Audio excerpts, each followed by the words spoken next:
La plus grande vulnérabilité d'un système, c'est l'humain qui l'opère. Et ça, je l'ai compris bien avant tout le monde.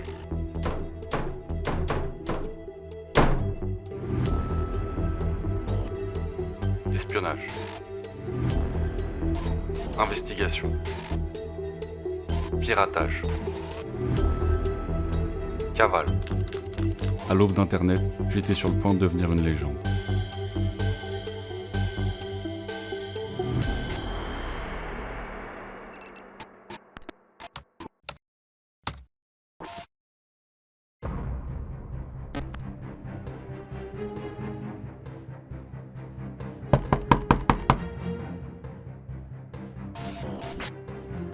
Tu vois le gars à poil qui ouvre la porte aux agents du FBI?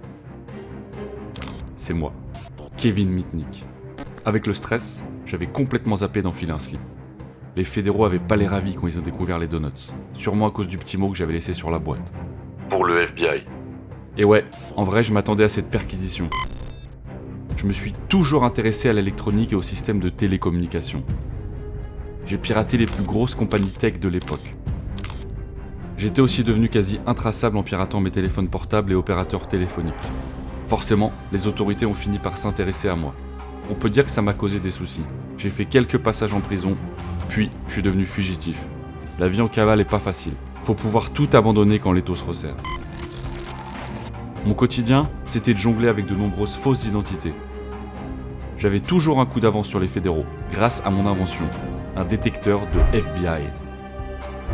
Mais ma vraie force, au-delà de mes compétences techniques, c'est la volonté que j'avais de comprendre le comportement humain, l'ingénierie sociale. J'étais passé expert dans l'art de manipuler les gens pour obtenir ce que je voulais. Informations, documents, matériel. Personne ne me résistait. Mais bon, j'ai jamais tiré aucun avantage financier de mes exploits. C'était vraiment pour le fun.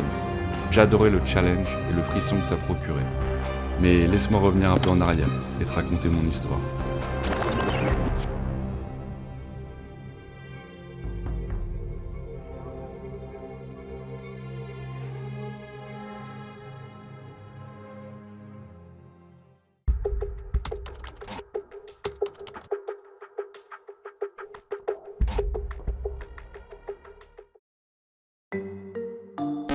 Depuis tout petit, mon kiff, ça a toujours été de trouver des failles dans le système et de les exploiter. Je me souviens, je devais avoir 12 ans. J'avais trouvé une technique pour falsifier les tickets de bus et voyager gratuitement. Gamin, j'étais plutôt solitaire. J'ai commencé à me passionner pour la magie. Et ça a eu une grande influence sur ma vie. Découvrir que les gens aiment se faire bluffer a été pour moi une vraie révélation. Ado, j'étais à fond dans ce qu'on appelle le Phone freaking. c'est l'art d'explorer et d'expérimenter tout système de télécommunication.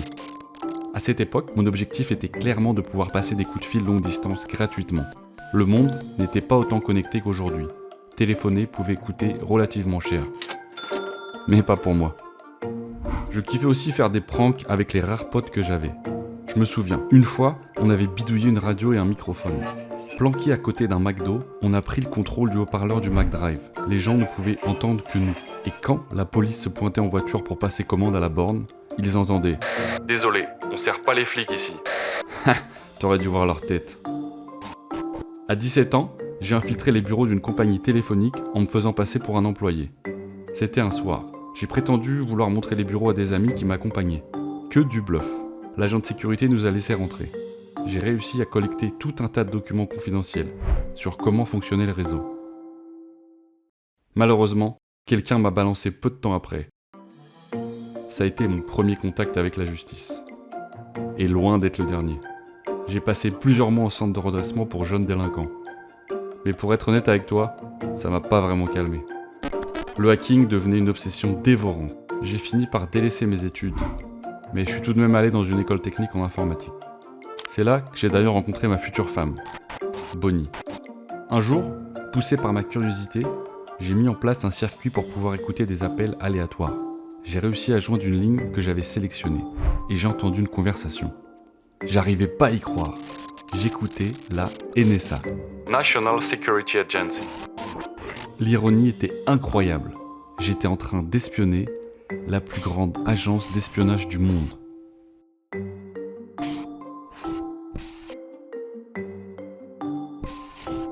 Bon, je suis pas resté assez longtemps pour entendre ce dont il parlait. Je voulais juste tester mes compétences. À cette époque, j'avais un pote, Lenny. Il partageait ma passion pour le piratage informatique et téléphonique. On faisait souvent des paris pour savoir lequel de nous deux arriverait le premier à accéder aux données confidentielles de telle ou telle entreprise. Une fois, on avait misé 150 $. Et c'est moi qui ai gagné le pari haut la main. Et Lenny, mauvais perdant qu'il était, n'a jamais voulu honorer sa dette. Mais quel rat! Du coup, pour le faire chier, je me suis mis à appeler son employeur en me faisant passer pour un inspecteur du service des impôts. J'ai prétendu que Lenny avait commis une fraude fiscale. Quand il l'a su, Lenny était tellement dégoûté qu'il a raconté à son patron une histoire montée de toutes pièces. Soi-disant qu'on se servait du PC de son bureau le soir pour pirater une grosse entreprise tech appelée DEC.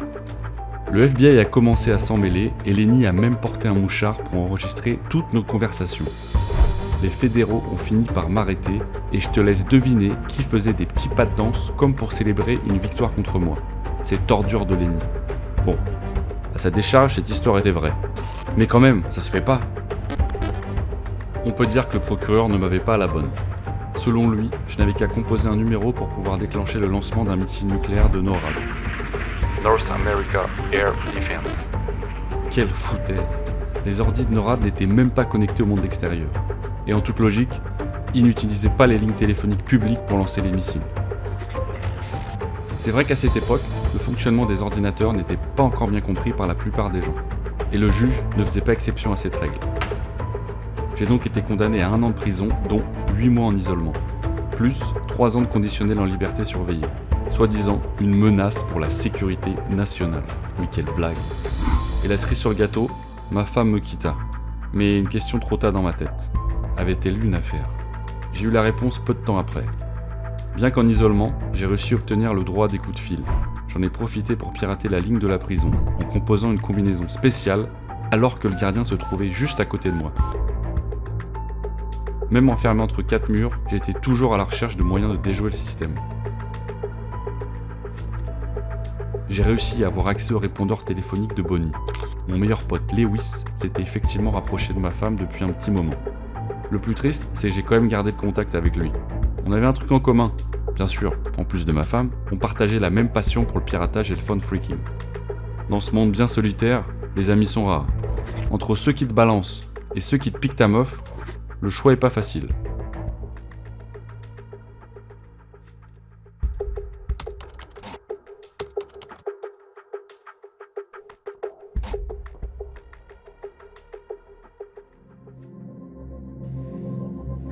En sortant de prison, je savais que je devais être plus prudent. Il fallait que je devienne intraçable. La solution? Changer le numéro de série électronique, ESN. de mon portable Novatel. Chaque téléphone portable possède un ESN unique qui est transmis avec le numéro de téléphone mobile à l'antenne relais la plus proche. Cela permet à l'opérateur de téléphonie mobile de valider qu'un appelant est un abonné légitime. Mais était-ce faisable? Bah, il n'y avait qu'un seul moyen de le savoir. Ingénierie sociale. 1. Appeler un manager de chez Novatel en se faisant passer pour un ingénieur de la boîte. 2. Obtenir les informations nécessaires. Une puce électronique du téléphone contenant une version spéciale du Firmware. permettrait de changer l'ESN. 3. Convaincre le manager d'envoyer la puce à l'hôtel de Las Vegas dans lequel je logeais. Novotel avait un stand au salon de la tech et de l'électronique qui se tenait justement à Vegas. C'est d'ailleurs de cet endroit bondé que j'ai appelé Novotel, pour paraître plus crédible. 4. Appeler un magasin électronique pour obtenir des ESN de téléphones récemment activés. Et voilà comment devenir intraçable, en clonant les ESN de ces téléphones sur le réseau.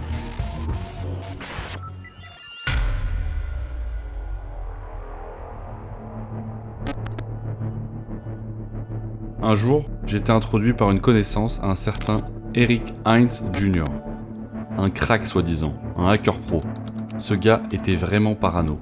Il ne voulait donner ni son numéro de téléphone, ni son numéro de beeper. On passait toujours par un intermédiaire pour se contacter. Après plusieurs échanges et rencontres, je trouvais qu'il y avait quelque chose d'étrange à propos de ce type. Il parlait vraiment pas comme un hacker. Il posait des questions que seul un flic pourrait poser. Du genre « T'es sur quel projet ?» ou Tu parles à qui en ce moment? Il fallait que je creuse pour en avoir le cœur net. Avec l'aide d'un pote qui travaillait chez un opérateur téléphonique, j'ai réussi à tendre un piège à Eric pour obtenir son numéro de téléphone. Bon, je vais pas rentrer dans les détails techniques, mais en gros, j'ai fait en sorte qu'Eric appelle un numéro de téléphone factice qui servait d'appât. Ensuite, l'appel a été rerouté au bureau de mon pote, connecté à un terminal spécial pouvant lire le numéro de l'appelant. Il ne me restait plus qu'à obtenir son adresse à partir de son numéro de téléphone. Solution, appeler son opérateur téléphonique en me faisant passer pour un technicien.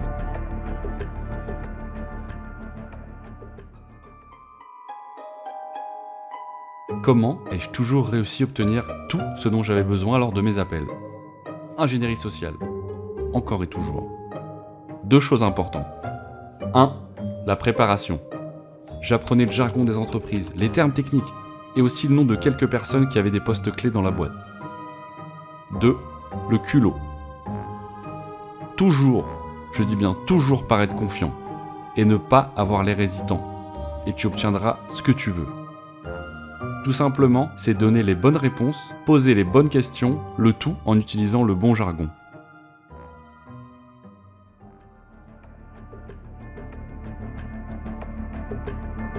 « 3636 South Sepulveda, unité 107B. » C'était son adresse. Enfin, celle d'un certain Joseph Werner. Il n'y avait aucun Eric là-bas. C'est étrange. Était-ce un nom d'emprunt? Ou peut-être avait-il simplement un colocataire? Bon, après avoir fait un peu de recherche, j'ai obtenu la liste des appels d'Eric. Je me suis vite aperçu qu'il était en contact avec le bureau du FBI de Los Angeles. Et ça, c'était pas bon signe. Était-il un agent infiltré? Je pouvais pas en rester là. En appelant la sécurité sociale, je me suis fait un contact solide en me faisant passer pour un enquêteur d'une branche du gouvernement. J'ai réussi à obtenir le numéro de téléphone de Eric Hines Sr., qui devait donc être le père d'Eric. Je l'ai appelé et je lui ai dit que j'étais un ami du lycée de son fils. Son père a laissé un blanc pendant plusieurs secondes.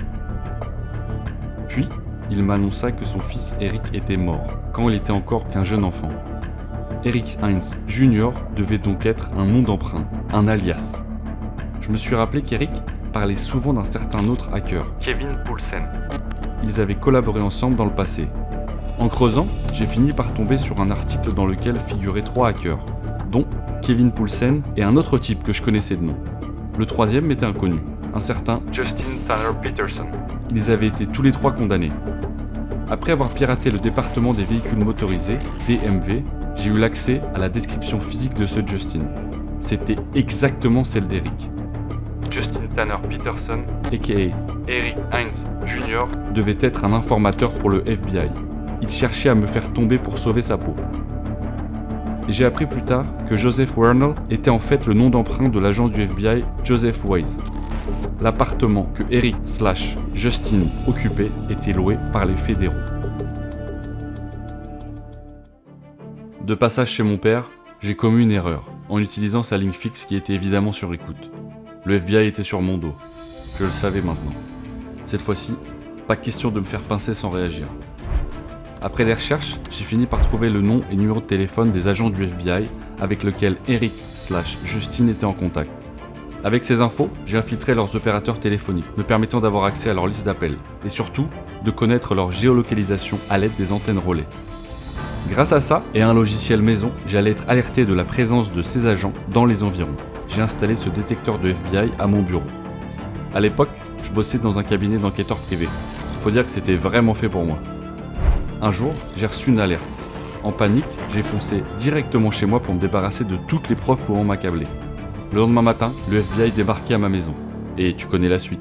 Ils ont été reçus par un mec à poil et une boîte de donuts. Évidemment, ils n'ont rien trouvé et sont repartis. Mais la tension ne faisait que monter entre moi et les autorités. Tu te souviens que j'ai piraté DMV, le département des véhicules motorisés? Bon, je m'étais aussi fait passer pour un investigateur de l'unité antifraude de Los Angeles. En fait, j'ai utilisé le nom d'un vrai agent, car j'avais accès à toutes ces données, numéro de badge et de permis de conduire, date de naissance, etc. Je leur ai demandé des documents, dont une copie du permis de conduire d'Eric Hines Jr. Le tout devait être envoyé par fax à une boutique spécialisée dans l'impression de documents. Seulement, ils ont été alertés de quelque chose. Ils ont envoyé leurs propres investigateurs habillés en civil dans la boutique. Des agents du FBI étaient aussi de la partie. Mais ne me voyant pas arriver au bout de plusieurs heures, les fédéraux sont repartis. Par chance, je n'étais pas encore arrivé. À ce moment-là, j'étais encore en voiture avec ma grand-mère qui conduisait. Plus tard, dans la journée, elle s'est garée dans les environs et est restée dans la voiture. Je suis allé récupérer le fax. Le magasin était bondé. Faut dire que c'était la veille de Noël. Une fois à l'intérieur, lorsque j'avais le fax entre les mains, les investigateurs de DMV sont venus vers moi. Je suis parti en courant. Ils m'ont poursuivi. J'ai réussi à sortir et j'ai couru le plus vite possible en prenant plein de petites rues. C'était chaud. J'ai bien failli me faire serrer, mais j'ai réussi à les semer. Pourtant, impossible de retourner à la voiture. Voilà, maintenant un mandat d'arrêt avait été mis contre moi. Toujours en liberté conditionnelle, je n'avais pas d'autre choix que de devenir un fugitif.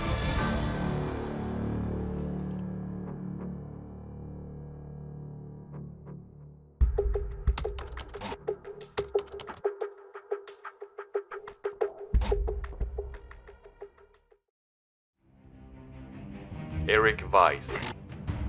C'est la nouvelle identité que j'ai choisie. Mais pas par hasard. C'est le vrai nom de Harry Houdini, le célèbre magicien.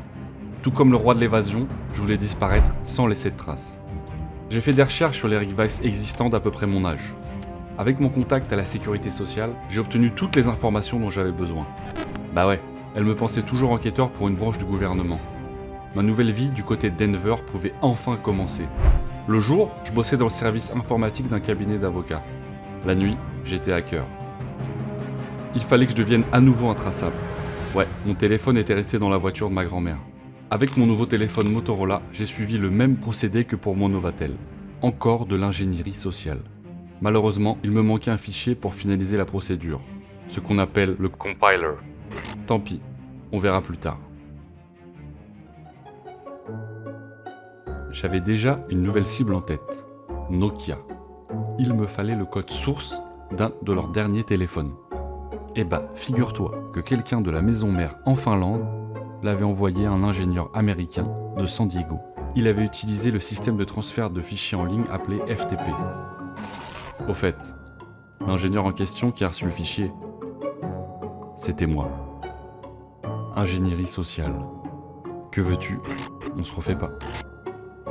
J'avais obtenu ce code beaucoup trop facilement. Il me fallait un nouveau défi. Infiltrer le réseau interne de Nokia pour avoir accès à d'autres codes sources et peut-être aussi des nouveautés.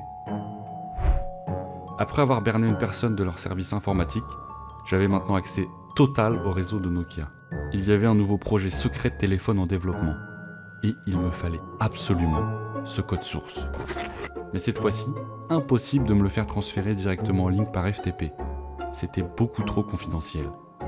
J'ai convaincu la même personne de la maison mère en Finlande d'envoyer le code source sur une sorte de disque dur par colis directement aux États-Unis.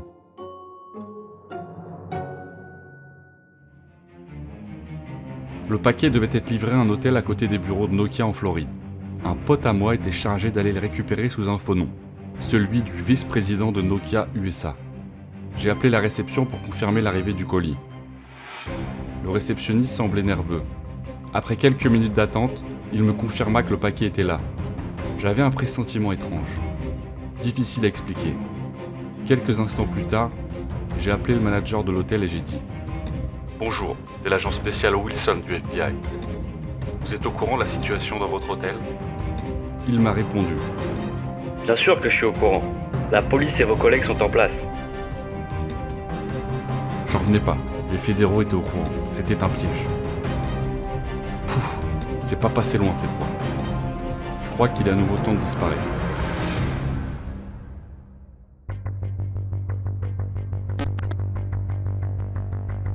Brian Merrill. Ma nouvelle identité. Seattle. Ma nouvelle ville. À cette époque, John Markoff. du journal New York Times avait publié un article sur moi. Le plus recherché du cyberespace. Le hacker qui échappe au FBI. À vrai dire, j'étais pas vraiment fan. Il exagérait largement mes compétences et me faisait passer pour le grand méchant. Selon lui, j'étais quasiment devenu l'axe du mal. Enfin, il abusait quoi. Bon, c'est vrai, j'étais quand même le premier hacker à entrer dans le top 10 des plus recherchés par le FBI.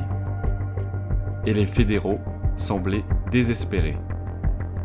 Une agent avait même écrit une lettre à un expert informatique avec lequel j'avais été en contact. ils avaient besoin de son aide pour m'épingler. De l'aide, ils allaient en recevoir, mais pas grâce à ce type. Quelque temps auparavant, j'avais réussi à infiltrer le serveur d'un hacker et expert en cybersécurité, Tsutomu Shimomura. a.k.a. Shimi. Avec l'aide d'un autre type, il avait trouvé un moyen pour changer le ESN d'un téléphone Oki. en faisant une simple manip. Il me fallait les fichiers détaillant la procédure. Et tu me connais maintenant, quand je veux quelque chose, je trouve toujours un moyen de l'obtenir. Et voilà, c'était chose faite. Mais Shimi a fini par découvrir mon intrusion. Il était complètement vénère. Tellement qu'il a décidé d'assister le FBI pour me faire tomber. Sans le vouloir, je venais de créer un hacker justicier qui ne reculerait devant rien pour prendre sa revanche. 1-0 pour Mitnick, balle au centre. Les autorités ont fini par faire une perquisition chez moi. Par chance, je n'y étais pas. Ils ont raflé tout mon équipement électronique. Mais c'était pas le FBI. C'était la police locale. En fait, ils recherchaient Brian Merrill. Les flics n'avaient en réalité aucune idée que moi, Kevin Mitnick, je me cachais sous cette fausse identité. Je savais que ce n'était qu'une question de temps avant qu'ils fassent le lien et que le FBI s'en mêle. Encore une fois, il était temps de s'éclipser. Tu te rappelles de mon Motorola ? Je t'ai dit qu'il me manquait un fichier pour pouvoir devenir intraçable avec ce téléphone. Le fameux Compiler. En fait, c'est un programme qui permet de transformer le code source en un code objet que le téléphone pourra lire. Bon, du coup, j'ai refait de l'ingénierie sociale avec un responsable de Motorola pour obtenir ce programme. Figure-toi que le gars m'a dit que le FBI l'avait contacté. On vous prévient, il y a de fortes chances qu'un gros hacker nommé Kevin Mitnick en veuille à ce fichier. Soyez sur vos gardes. J'avais vraiment du mal à garder mon calme. Le gars était en train de parler de moi, sans le savoir, pendant qu'il me transférait le fichier. Bon, entre-temps, j'étais devenu Michael David Stanfield. J'avais choisi ce nom après avoir obtenu l'accès à plus de 13 000 dossiers d'étudiants de l'université de Portland. Pas besoin que je t'explique comment j'ai fait. Tu te doutes. C'est la petite ville de Riley. en Caroline du Nord que j'ai choisi. Malheureusement, mon nouveau nom d'emprunt avait été démasqué quelques temps plus tard à cause d'un stupide fax d'une facture d'électricité. Le fournisseur avait envoyé une copie de ce fax par courrier directement au vrai Michael, à sa vraie adresse. Et suite à ça, le gars avait osé porter plainte pour usurpation d'identité. Bon, à sa décharge, c'était vrai. Il fallait encore que je change de vie. J'avais l'embarras du choix pour mon nouveau nom grâce à mon nouveau catalogue à identité. Merci l'université de Portland. Même si les fédéraux semblaient en galère, quelque chose me dit que ça n'allait pas durer bien longtemps.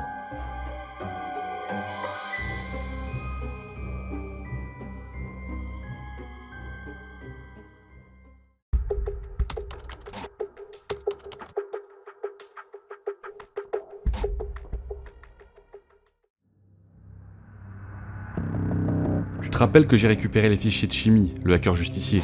Je les avais planqués sur le serveur du forum Well.com. Bien sûr, j'ai hacké le compte d'un utilisateur pour faire ça. Problème, l'utilisateur en question a reçu un message d'alerte de Well. L'espace de stockage était presque plein. J'avais aussi piraté l'email d'un journaliste, ce bon vieux Markov, qui avait écrit l'article sur moi dans le journal New York Times. J'étais curieux de connaître les infos qu'il avait à mon sujet. Mais ce que je savais pas à ce moment-là, c'est que cette fouine de Shimi observait mes moindres mouvements sur les réseaux. Il avait obtenu l'accès complet aux serveurs des fournisseurs internet et des opérateurs téléphoniques. Ce qui était absolument illégal, même en étant couvert par le FBI. Ouais, c'est vrai, je suis pas le mieux placé pour parler de légalité. Enfin bref, en comparant les connexions non autorisées sur le site Well avec l'opérateur téléphonique Netcom que j'utilisais, Shimi a fini par établir un lien. Une connexion unique depuis Denver. et Riley. Shimi a réussi à remonter à l'origine de la connexion. Cela venait d'un téléphone portable dont le numéro de téléphone n'était attribué à aucun client. Pas grave, Shimi se concentra sur les appels émis vers le numéro.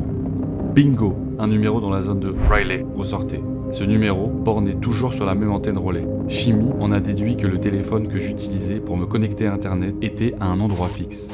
Et il avait raison. Mais ce qu'il savait pas, c'est que j'allais me connecter avec un autre opérateur téléphonique. Mais tous les opérateurs étaient en alerte. La moindre activité suspecte serait immédiatement reportée. Et c'est exactement ce qui se passa.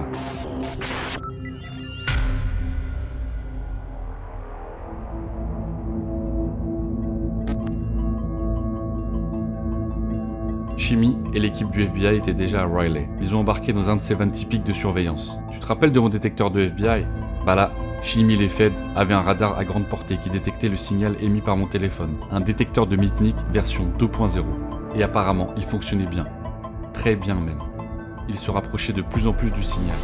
Ils étaient arrivés dans le quartier où je vivais. Ils ont même réussi à intercepter une conversation que j'ai eue avec un autre hacker. Le journaliste Markov était dans le van avec l'équipe. Familier avec ma voix, il s'est mis à crier.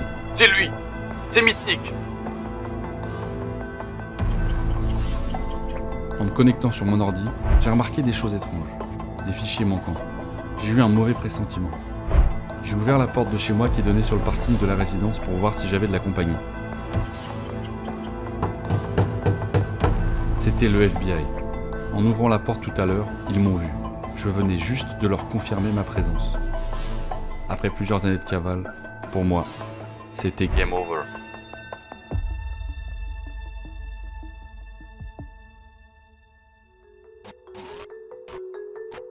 Lors de mon procès, j'ai croisé Shimi au tribunal, et je lui ai fait signe de la tête en lui disant « Respect, tu gères ».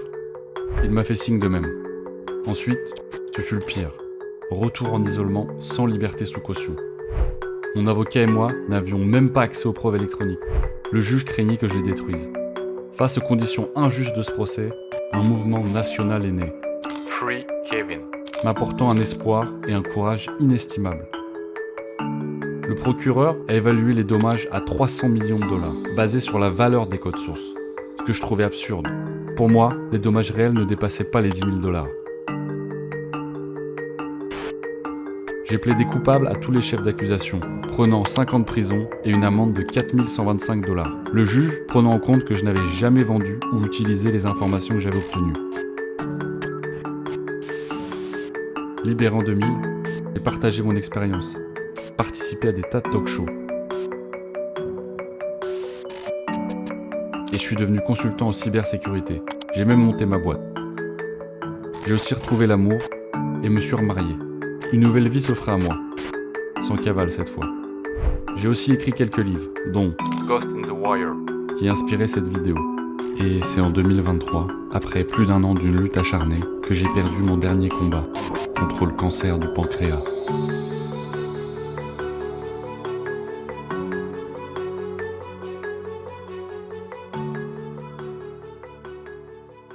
Si t'as kiffé cette vidéo, il faut absolument que tu vois celle-là. Découvre comment ce gars banal a réussi à devenir multimilliardaire. C'est une dinguerie.